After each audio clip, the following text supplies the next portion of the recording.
Good evening and welcome to the Sunday edition of Market Mantra, in which we give you a complete update on the economic and business news of the day. Today we'll also be taking calls from you, our listeners, on mutual funds and matters related with them.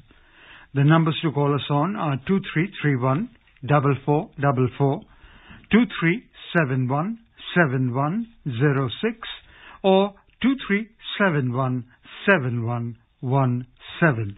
And those of you who would be calling us from outside Delhi, please prefix 011.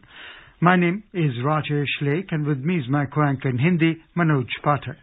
नमस्कार, market मंत्र के ताजा अंक में आपका स्वागत है। आज रविवार है और आज के दिन हम खास तौर से आपसे बातचीत किया करते हैं म्यूचुअल फंड से संबंधित। हमारे कार्यक्रम में आप भी हुआ करते हैं शामिल और हमसे पूछ सकते हैं म्यूचुअल फंड से जुड़ा हुआ कोई भी सवाल। हमारे फोन नंबर हैं 2331-4444-4, 2371-7106 या फिर 2371-7117। दिल्ली से बाहर के श्रोताओं को इससे पहले एसटीडी कोड 011 भी डायल करना चाहिए। हमारे साथ खबरों पर चर्चा और आपके सवालों का जवाब देने के लिए आमंत्रित हैं म्यूचुअल फंड क्षेत्र के जाने माने विशेषज्ञ धीरेन्द्र कुमार। धीरेन्द्र जी नमस्कार, स्वागत है आपका। Warm welcome Dhirendra. धन्यवाद। Thank you Rajesh. आइए शुरुआत करते हैं अंग्रेजी में हेडलाइन से, जिसे लेकर मौजूद हैं राजेश लेख। Foreign portfolio investors pull more than 3,800 crore rupees from the Indian capital markets. The rupee logged weekly appreciation of 36 paise against the US currency, and key domestic stock indices fell during the week, ended on Friday, snapping 2 weeks winning rally. विदेशी portfolio निवेशकों ने अक्टूबर महीने में अब तक भारतीय पूंजी बाजार से 3,800 करोड़ रुपए से अधिक की निकासी की। साप्ताहिक आधार पर $1 की तुलना में रुपया इस बार 36 पैसे मजबूत हुआ और पिछले 2 सप्ताहों से जारी तेजी के बाद शुक्रवार को समाप्त कारोबारी सप्ताह में घरेलू शेयर बाजार घाटे के साथ हुए बंद।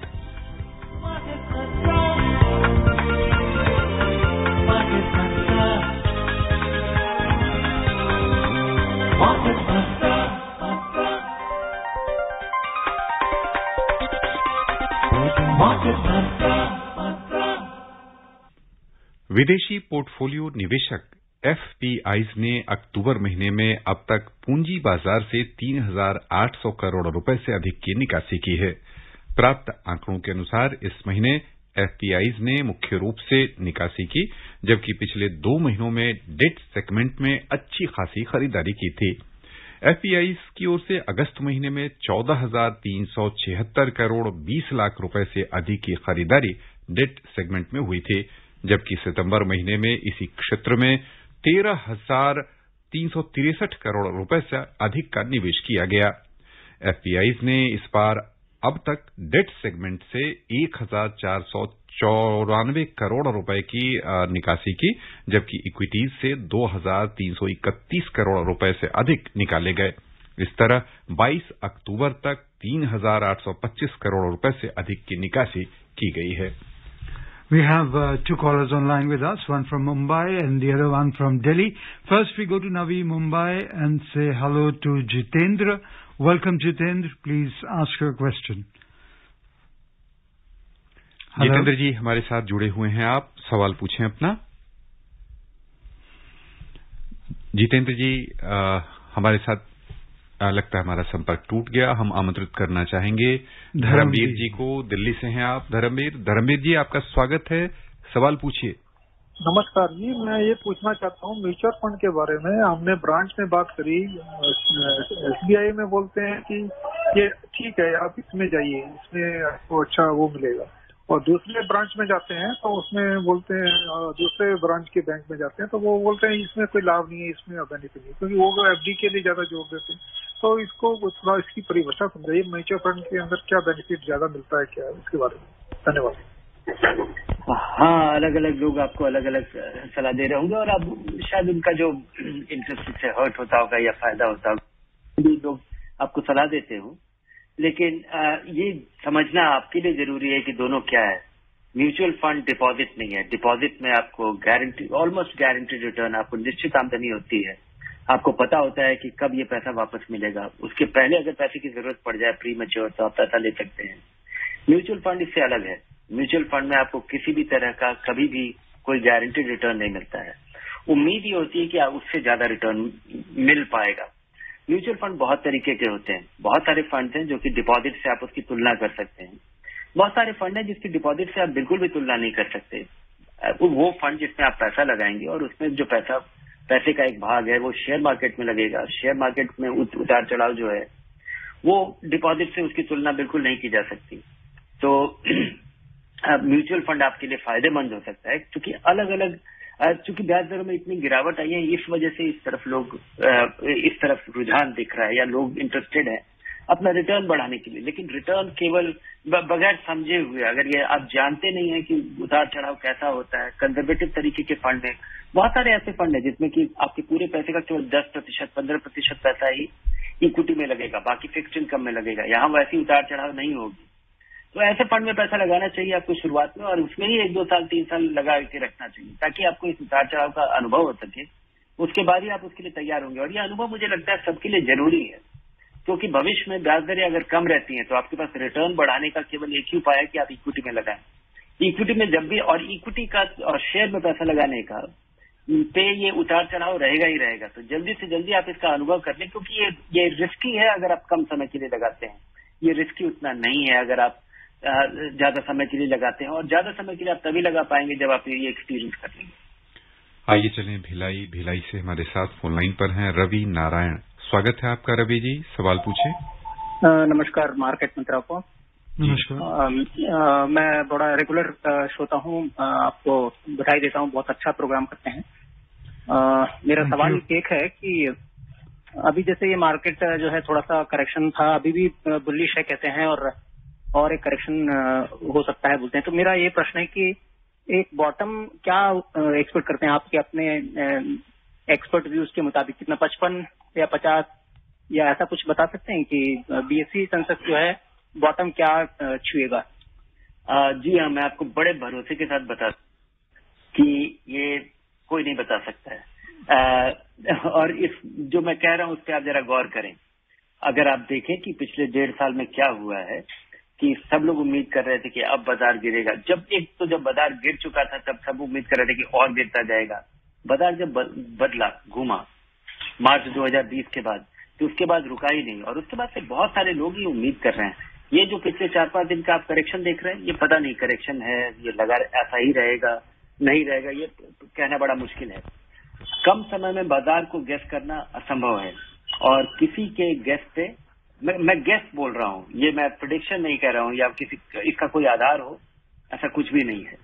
हाँ, 3 साल 5 साल की अवधि में मुझे भरोसा है कि बाजार यहाँ से बेहतर होगा। बहुत सारे कंपनियों का जिनका अर्निंग्स अभी डिसरप्ट हो गया था या ब्रेक हो गया था या डिसेलरेट हो गया था, वो सब दोबारा रफ्तार पकड़ लेगा। और ये रोज के बाजार के मूवमेंट पे को गेस करना या ध्यान देना या उसका मतलब निकालना असंभव है। Kashinath joins us from Chennai. We welcome you, Kashinath. Good evening market मंत्रा।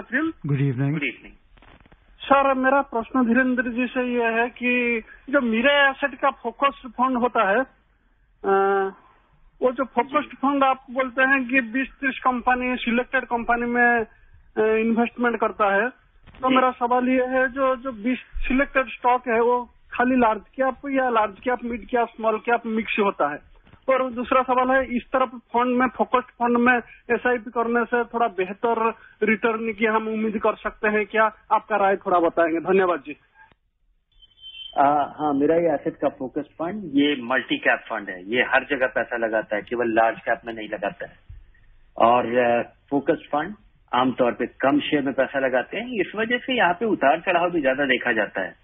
और इसका हम काफी बड़ा ओवरलैप देख रहे हैं दूसरे पोर्टफोलियो से, मेरा एसेट के जो अच्छे पोर्टफोलियो हैं।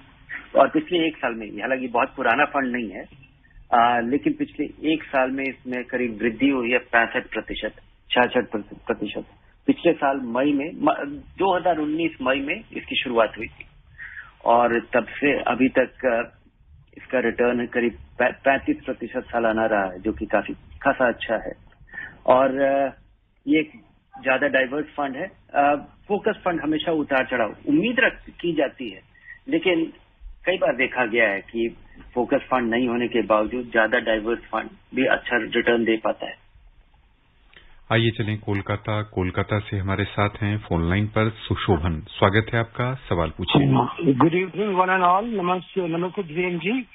Actually my question is the ones who are in the private sector, they basically don't have any option of pension.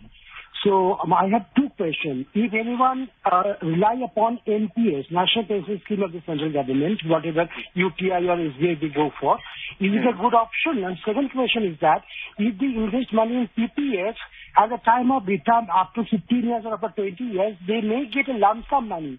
But at that time, at the old age, they don't need lump sum. They need a monthly equated installment way. So if you can throw some light on right. SWP as well. So two questions, NPS and systematic withdrawal plan. How to design the pension plan during the old age. How far are you from your... Okay, I could not ask you, but nevertheless, I've got the question, which is NPS is a fine option. You know, it's a very low cost option, and the advantage of NPS, which actually is a disadvantage for many people, point out. But I think it's a great advantage that once you put your money in NPS, you can't take it out unless there is a very grave reason for it. Till you retire. So, it is a forced discipline for you when you invest in NPS. So that's a good thing. Low cost is another advantage. Now there is another advantage, which was not available earlier, which is, you can go up to 75% into equity, which in my opinion is an excellent thing, because equity is less risky when you are investing for many, many years. It is very risky if if you are investing for a brief period of time. And, so from that standpoint, whatever you start with, keep it in NPS. NPS is a very, good option for these reasons, and also the low cost is very impressive. Now comes, how to deal with when you retire. Actually, all your accumulation, whatever you get, you should be, investing in your investment somewhere which has the potential to beat inflation. Fixed income investment will not be able to. PPF has historically been, extremely, there are loyal believers in PPF for understandable reason. It is absolutely safe. There is absolutely no substitute to the safety which people look for. But in terms of return, PPF contribution is almost like a 15-year SIP. And I think that even if somebody is investing in a balanced fund or aggressive hybrid fund, or even, the small allocation to equity and remaining in fixed income, will get you much more return than what you get in PPF. And more so because PPF is a long-term investment, 15-year and regular SIP. So with that standpoint, ideally, if you are still doing it, stop doing it and maybe move your money. If you have already done it, then I think, PPF is not a bad deal, because the return that you get from PPF is tax-free. So, for historical reason, if you have accumulated, one should look at PPF as your fixed income allocation in an overall portfolio. Now, once you retire, I think, put all your money in some allocation, maybe 10% fixed income, 20% debt, or 50% equity, 50% debt, depending on what is your, what is the risk tolerance, how comfortable you are with the ups and downs.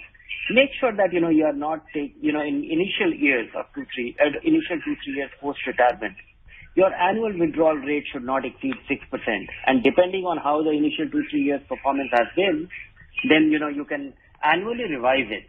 If it goes down or if it goes up a bit, your capital value, revise it to 6% or anywhere between 6 to 8%. I think, it's very important for everybody to make sure that you invest your money in retirement and withdraw your money in retirement, so that you are able to withdraw money at regular periodicity. And also, the money should be invested in such a manner that you are able to grow it with time.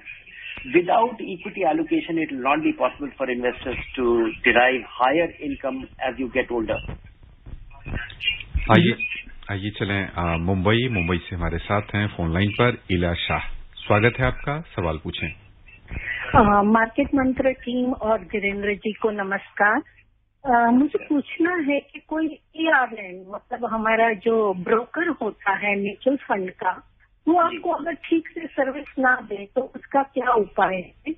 तो अगर broker बदलते हैं तो उसका नाम register होता है, तो क्या उसको ही प्रोफेशनल फीस मिलना है या फिर डीमेट करवा लें तो उससे बच सकते हैं? कुछ उपाय बताइए प्लीज। आपको किस तरह का सर्विस नहीं मिल रहा है? Ila ji, I think we have lost touch with her. हाँ, ये एक दुविधा की स्थिति है कि आपका जो ब्रोकर है या जो म्यूचुअल फंड एजेंट है, अगर वो आपको सर्विस नहीं कर रहा है और आप ब्रोकर बदल देती हैं तो आपके नए ब्रोकर को पैसा नहीं मिलेगा, को ब्रोकरेज नहीं मिलेगा। लेकिन हाँ, ऐसा संभव है कि अगर आपका अभी भी निवेश जारी है तो आप भविष्य वाला जो निवेश है उस पर किसी और को ब्रोकरेज मिलने लगेगा। और अगर आपको कोई सर्विस नहीं मिल रहा है तो अपने पैसे को निकाल करके एक बार दोबारा अगर आप लगा देती हैं तो डायरेक्ट प्लान में कम से कम बचत कल से शुरू हो जाएगी।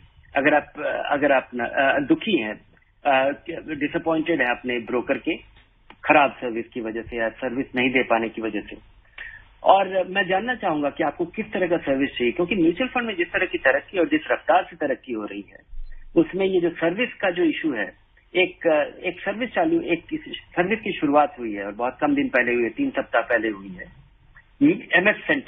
mfcentral.com। यहाँ पर जाकर के आप अपना पैन नंबर और फोन नंबर जो कि आपने निवेश में अपने दिया है, अगर वो डालती हैं तो वहां पे आपको बहुत सारी अधिकतर सर्विस जिसकी आप उम्मीद करते हैं वो वहां पे उपलब्ध है। वो सर्विस है अगर आप अपना बैंक अकाउंट बदलना चाहती हैं, अगर आप अपना फोन नंबर बदलना चाहती हैं, अगर आप अपना मेल आईडी बदलना चाहती हैं, अगर आप अपने निवेश में नॉमिनी बदलना चाहती हैं, वो सब कुछ आप सीधे तौर पे और बिल्कुल रफ्तार से अकाउंट में और बड़े सिक्योर तरीके से आप खुद कर पाती हैं और ये तुरंत हो जाता है। और ये सब होने के बाद और ये काफी सिक्योर है क्योंकि आपका निवेश के समय जो फोन नंबर दिया हुआ है उस पे उसके जरिए आप इसमें लॉग इन करती हैं और उसके बाद फिर आप OTP से ऑपरेट करती हैं, तो ये कोई और नहीं कर सकता। और ये जो बेसिक सेल्फ सर्विस का जो प्रावधान किया गया है, इससे मुझे लगता है कि अधिकतर आप जैसे निवेशकों के लिए बड़ी सहूलियत होगी। Sachin now joins us from Mumbai. Sachin, we welcome you. Please ask your question. Sir, index fund और ETF फंड में क्या फर्क होता है? जी। और एक्टिव एंड पैसिव फंड्स में क्या फर्क होता है? जी, थैंक यू। ETF भी इंडेक्स फंड होते हैं, लेकिन दोनों के खरीदने का आमतौर पे जो ओपन एंड इंडेक्स फंड है उनको आप आम म्यूचुअल फंड की तरह खरीदते हैं। आप दिन में जो भी एक कट ऑफ टाइम है उसके पहले आपने 10,000 रुपया दिया, शाम को जो NAV होगा उस 10,000 रुपये को NAV से डिवाइड करके आपको उतने यूनिट्स अलॉट कर दिए जाएंगे।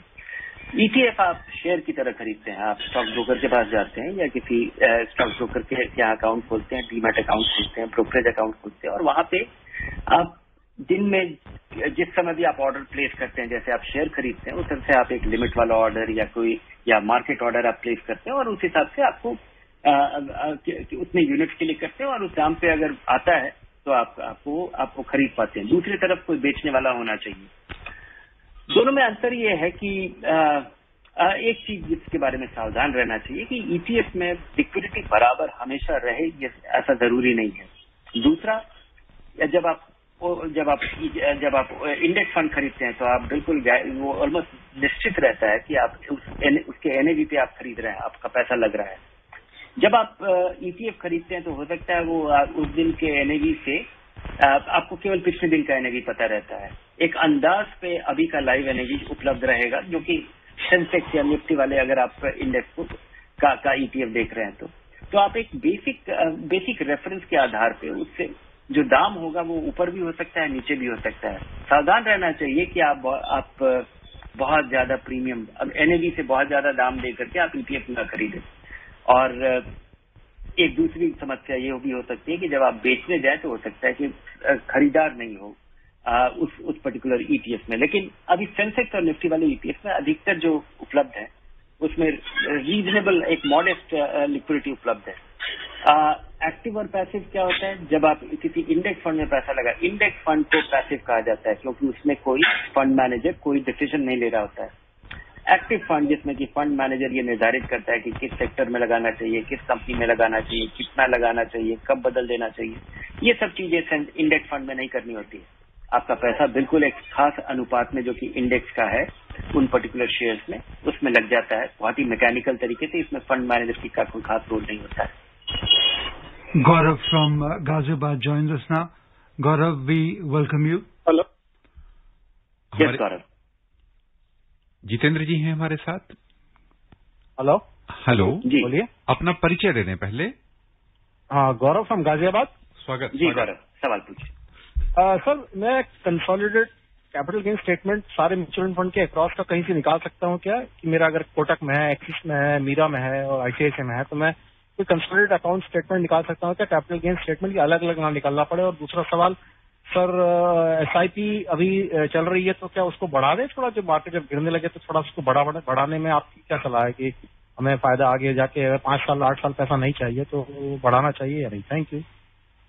जी हाँ, जो दूसरा सवाल है कि हम बिल्कुल निवेश बढ़ाना चाहिए और कंसोलिडेटेड अकाउंट स्टेटमेंट जैसे आप निकाल पाते हैं उस तरह से कैपिटल गेन स्टेटमेंट नहीं। फंड कंपनी तो अलग अलग फंड कंपनी अपने रजिस्ट्रार के जरिए आपको अलग अलग ही नहीं है बल्कि अलग अलग साल का आपने देखा होगा कि कैपिटल गेन स्टेटमेंट हर साल का अलग दिया जाता है। तो इस पर्टिकुलर साल में अगर आपका कोई ट्रांजैक्शन हुआ है तभी आपको कैपिटल गेन्स मिलेगा और जो गेन्स या लॉसेज हुए हैं। और एक जगह साथ निकालने के लिए ये मेरी वेबसाइट पे अगर आपने सारा ट्रांजैक्शन डाला हुआ है तो वहां उपलब्ध है। लेकिन अगर आपको टैक्स फाइलिंग के लिए यूज करना है तो उसके लिए एक रिलायबल तरीका यही है कि आप अलग अलग कैपिटल गेन स्टेटमेंट रिक्वेस्ट करें और वो बहुत आसानी से उपलब्ध है और वो आपके टैक्स फाइलिंग में वो एक एनेक्शर की तरह जाएगा। हमारे साथ दिल्ली से फोन लाइन पर हैं केशव। केशव जी, स्वागत आपका, सवाल पूछें। केशव जी, आप जुड़े हुए हैं हमसे, सवाल पूछिए। Hello sir, good evening. स्वागत। Good evening sir. मेरे सर 2 सवाल है सर। मैं पहले तो सर मैं स्टूडेंट हूँ सर, मुझे म्यूचुअल फंड में पैसे लगाने थे तो सर हम कहाँ पे लगाएं और सेफ कैसे रहेंगे? और दूसरा सर, ये मेरी सर 10 लाख की एफडी है तो सर हम कैसे यूज कर सकते हैं इसके अंदर? आप है और इसको दो नजरिए से देखना चाहिए कि आप अपनी छोटी बचत को निवेश कर पाए और निवेश करने के निवेश करने के क्रम में मेरी सलाह होगी कि आपको ऐसे करना चाहिए ताकि आप ये सीख भी पाए जो कि उम्र भर आपके काम आएगा। समझने की कोशिश करें, चीजों को जानना और समझना ये सबसे बड़ा रिस्क मैनेजमेंट है। और म्यूचुअल फंड बहुत तरीके के होते हैं। लिक्विड फंड जो कि ऑलमोस्ट करीब डिपॉजिट की तरह होता है, कभी भी उसमें गिरावट नहीं होती है और कभी भी पैसा निकाल सकते हैं। इक्विटी फंड जहाँ पे कि पैसा सारा लगाया हुआ शेयर में जाता है। उसके अलावा कुछ ऐसे भी शेयर इक्विटी फंड हैं जो कि विदेशी बाजार में लगाते हैं, कुछ हैं जो कि छोटी कंपनियों में लगाते हैं, वहाँ उतार चढ़ाव ज्यादा देखा जाता है। तो इस क्रम में आप समझिए जरूर और एक छोटा सा निवेश सबसे पहले तो एक लिक्विड फंड में 1000 रुपए लगा करके उस पैसे को वापस निकालिए ताकि आपको पता चल जाएगा कि ये कैसे काम कर रहा है। और इस क्रम में आपको ये सब चीज समझना चाहिए। अभी देखिए क्या सबसे पहला कदम, सबसे पहला डिसीजन जो आपको लेना होता है, जो कि जिसका जवाब केवल आपके पास है कि ये पैसा कितने समय के लिए है। अगर ये पैसा आप कोई बाइक खरीदने के लिए ले रहे हैं या कोई फ्यूचर में कोई इमीडिएट बाद कोई पढ़ाई करना है जिसके पैसे के लिए इकट्ठा कर रहे हैं तो उसका आकलन कीजिए कि कितने समय के लिए। ये पहला स्टेप है क्योंकि कितने अवधि के लिए आपका पैसा लगेगा ये सबसे इम्पोर्टेंट डिसीजन इनपुट है ये डिसाइड करने में कि क्या उचित निवेश आपके लिए क्या होगा। Varun from Delhi and Navneet from Chennai, please stay with us as we tell you that the key domestic stock indices fell during the week ended yesterday, snapping 2 weeks winning rally. The Sensex and the Nifty declined as investors booked profit amid negative global cues and rising global crude oil prices. The Sensex settled below 60,850 while the Nifty closed below 18,150 level. During the week, the Sensex declined 484 points or 0.79% to settle at 60,822. The Nifty 50 index also tumbled 224 points or 1.22% to settle at 18,115. The broader indices at BSE underperformed the Sensex as the mid-cap and small-cap indices witnessed a big fall during the week. The mid-cap tumbled 4.24% and the small-cap index plunged 5.21%. नजर डालते हैं रुपए की स्थिति पर। अंतर banking विदेशी मुद्रा बाजार में साप्ताहिक आधार पर $1 की तुलना में रुपया इस सप्ताह 36 पैसे मजबूत हुआ। डॉलर में कमजोरी के कारण रुपए में यह तेजी आई। ये $1 की तुलना में 74 रुपए 90 पैसे के स्तर पर पहुंच गया। उधर दुनिया की 6 प्रमुख मुद्राओं की तुलना में डॉलर की स्थिति दर्शाने वाला सूचकांक कल 0.14% कमजोरी के साथ 93.64 पर आ गया। From Delhi, we are joined in by Varun. We welcome you, Varun. Please ask your question. Sir good evening. Good evening. मुझे पूछना है जो बहुत काफी दिन हो गया बिरला सन लाइफ फ्रंटलाइन शेयर प्रदर्शन सही नहीं चल रहा है सर। अब डिसीजन लेने का क्या टाइम आ गया, इसको रख के यहाँ पे निकल जाए? जी हाँ, इस फंड का प्रदर्शन बहुत अच्छा नहीं है और मुझे लगता है कि इसको थोड़ा समय और देकर के उसके बाद ये इस फंड से जरूर निकल जाना चाहिए अगर यहाँ पे रिलेटिव सुधार परफॉर्मेंस में नहीं आता है। आइए चलें चेन्नई से हमारे साथ हैं फोन लाइन पर नवनीत। बहुत बहुत स्वागत आपका नवनीत, सवाल पूछें। Thank you, Chief. Good evening, and I'd like to request Mr. Dhirendra to elaborate on the MS Center, what he just referred few minutes back. Is it a government-run website, or how do we get into that? Thank you. Okay. No, it is not a government-run website. It is actually a website which is provided by the CAMS and CARVI, which account for, they are the transfer agents, or they're the service agents for all mutual funds. So when you give your money to a mutual fund, CARVI and CAMS are handling the money. They are issuing you the account statement. They give you the issue. They provide you the account statement. They provide you the capital gain statement. They provide you the redemption. They process your redemption request, and they issue the dividend. They credit you the dividend thing. So basically, it is a service in a cooperative manner provided by all the fund companies through CARVI and CAMS. And these services are pretty straightforward. It is all the same services offered through an intermediary, but you have a greater control. So it is not government. It is your money, and mutual fund is a service provider, and these two companies are service providers for those mutual fund companies. And these two companies account for 100. They cover 100% of the mutual fund. So it has turned out, and it has been, it has been incentivized. It has not been incentivized, but it has been, I would say, blessed by or encouraged by the regulator to make it happen as a service. To improve the service of to individual investors for all the mutual fund services. Could you elaborate on the website once again, Dhiren? Yes, this is mscentral.com, okay. And this is a website. And in fact, this is through this website, anybody who has already invested in mutual fund can access it. And once you access it, you are able to see a consolidated account. All your mutual fund investments can be seen at one place. To access this, you need your phone number and your PAN number. All your investments get aggregated by PAN because while making investment, PAN is mandatory. And you can see all your investments together, and you can get all the service. You want to change a nominee, you want to change your bank account, or if you have, say, any unclaimed dividend, if there is anything which has been unclaimed, you can still, initiate the processing of that. बस यहीं पर श्रोताओं की ओर से धीरेन्द्र जी आपका बहुत बहुत धन्यवाद। हमारे धन्यवाद आपका। काफी देर से फोन लाइन पर जयपुर से बने हुए हैं जितेंद्र, लेकिन आज आपको हम सम्मिलित नहीं कर पाएंगे। आपका बहुत बहुत धन्यवाद। And before we close, the headlines once again. Foreign portfolio investors pull more than 3,800 crore rupees from the capital markets. The rupee logged weekly appreciation of 36 paise against the US currency, and key domestic stock indices fell during the week, ended on Friday, snapping 2 weeks winning rally. That's all we have in this edition of Market Mantra. Till tomorrow, goodbye. Market Mantra.